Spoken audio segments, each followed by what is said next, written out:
আগামী 11 জুন সংসদে 2020-21 অর্থ বছরের বাজেট উপস্থাপিত হবে।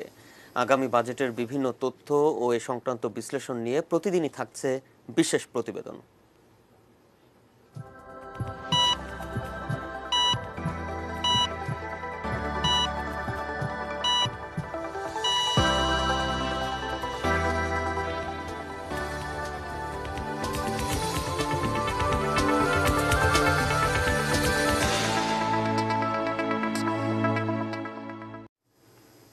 করোনা মহামারীর প্রাথমিক ধাক্কা কাটিয়ে ওঠার পরবর্তী ধাপ কাজ হারানো মানুষের জন্য কর্মসংস্থান সৃষ্টি। বিশেষজ্ঞরা বলছেন সারা বিশ্বের মতো বাংলাদেশেও করোনা পরবর্তীকালে বেকারত্ব বাড়বে, তবে এর সমাধান আছে সরকারের হাতেই। বিস্তারিত দেখুন মফিদুল তপুর রিপোর্টে।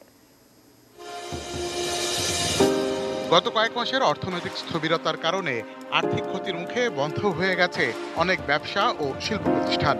এদের মধ্যে রয়েছে বিশ্বের অন্যতম পুরনো বিমান সংস্থা কলম্বিয়ার আভিয়াঙ্কা এয়ারলাইন্স। করোনার ধাক্কায় প্রতিষ্ঠানটি দেউলিয়া ঘোষণা করেছে নিজেদের। এটি শুধু একটি উদাহরণ মাত্র।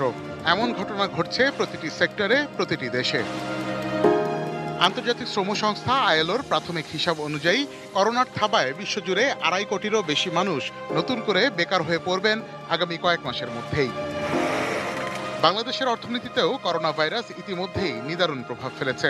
বেসরকারি খাতের অনেক প্রতিষ্ঠানে চলছে কর্মী ছাঁটাই প্রক্রিয়া। রপ্তানিমুখী তৈরি পোশাক খাতের ডেভেনহামস, জেসপেনির মতো বিশ্বখ্যাত ব্র্যান্ড দেউলিয়া হয়ে যাওয়ায় চাকরি হারিয়েছেন তাদের স্থানীয় কর্মীরাও। একইভাবে বৈশ্বিক চাহিদা হ্রাসের কারণে আমদানি রপ্তানি বাণিজ্যে নেতিবাচক প্রভাব পড়ায় কর্মী ছাঁটাই করে টিকে থাকা বা সাময়িকভাবে ব্যবসা বন্ধ রাখার মতো কঠিন সিদ্ধান্তও নিতে পারেন দেশি উদ্যোক্তারা। অর্থনীতিবিদরা বলছেন, এমনিতেই দেশের শ্রমবাজারে যথেষ্ট উদ্বৃত্ত শ্রমশক্তি রয়েছে। তার উপর করোনা পরিস্থিতিতে দেশের শ্রমবাজার আরও বেশি সংকুচিত হয়ে পড়ায় বেকারত্বের হার 4.29% থেকে লাফ দিয়ে বেড়ে যেতে পারে হুট করেই। বর্তমানে যে কাজ রয়েছে সেই কাজটি ধারাবাহিকভাবে ধরে রাখাটি এখন একটা বড় চ্যালেঞ্জ। বিভিন্ন সেবা খাতে যারা নিয়োজিত রয়েছেন তাদের অনেকেরই হয়তো কাজ পরিবর্তনের প্রয়োজন হতে পারে। সেটির জন্য সরকারের বাজেটে উপযুক্ত প্রশিক্ষণের ব্যবস্থা থাকা, বিশেষ করে অনলাইন ভিত্তিক বা আইটি ভিত্তিক বিভিন্ন ধরনের প্রশিক্ষণের জন্য যাতে ব্যাপক বিনিয়োগের সুযোগ পাওয়া যায় সরকারি এবং বেসরকারি খাতে, সেই দিকগুলো বাজেটে রাখার প্রয়োজন রয়েছে। এই অর্থনীতিবিদের মতে, সরকার এখন পর্যন্ত কৃষি, ব্যবসা বাণিজ্য, শিল্প ও সেবা খাতের কর্মী ও উদ্যোক্তাদের সুরক্ষা দিতে যেসব প্রণোদনা প্যাকেজ ঘোষণা করেছে তা তাত্ত্বিকভাবে বেশ ইতিবাচক। আগামী বাজেটে এসব প্রণোদনা বাস্তবায়নের একটি রোডম্যাপ বা পরিকল্পনা প্রণয়ন এবং তা সুষ্ঠুভাবে কার্যকর করাটাই হবে সরকারের জন্য প্রধান চ্যালেঞ্জ।